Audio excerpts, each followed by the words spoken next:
Hello everyone, welcome to my cooking blog. তো আজ বানিয়েছিলাম সাবুর পায়েস। তো এখানে আমি সাবু ভিজিয়ে রেখেছিলাম এক বাটি। তো এখানে আমি সাবুটাকে 1 ঘন্টা আগে ভিজিয়ে রেখেছিলাম।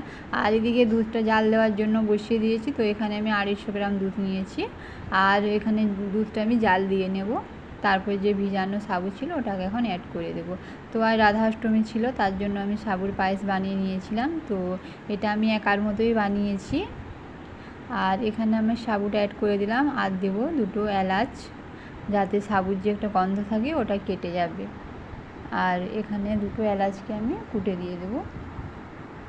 আর এভাবে যে কোনো উপসে সাবুর পায়েস খেতে পারেন আপনারা। তো সবাই আবার পছন্দও করে না সাবুটা খেতে, অনেকে আবার পছন্দও করে, যেমন আমার তো ভালো লাগে সাবুর পায়েস খেতে, তার জন্য আমি আজকে বানিয়ে নিয়েছিলাম।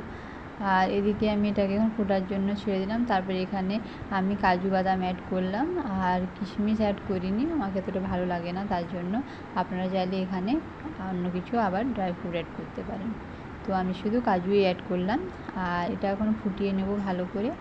আর যে কোনো পায়েস বসালে একটু অনবরত নাড়াচাড়া করতে হয়, না হলে নিচের দিকে লেগে যাওয়ার থাকে। তো আমি এখন চিনি অ্যাড করে দেব। তো আমি এখানে 2 চামচ চিনি অ্যাড করছি।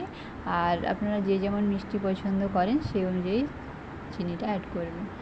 তো এখানে আমি 2 চামচই চিনি নিয়েছি। তারপরে ভালো করে আবার এটাকে মিলিয়ে নেব। তো এদিকে দেখতেই পাচ্ছেন ফুটে গেছে পুরো। তো এখন আমি গ্যাসের ফ্লেম অফ করে রেখে দেব। তো এটা আমি একটু পাতলাই রেখেছি, কারণ এটা যখন ঠান্ডা হয়ে যায় খুব ঘন হয়ে যায়, তার জন্য ঘনটা খুব বেশি ভালো লাগে না, তার জন্য আমি একটু পাতলাই রেখেছি। তো এখন একটা বাটিতে সার্ভ করে নেব। তো দেখতেই পাচ্ছেন কেমন হয়েছে।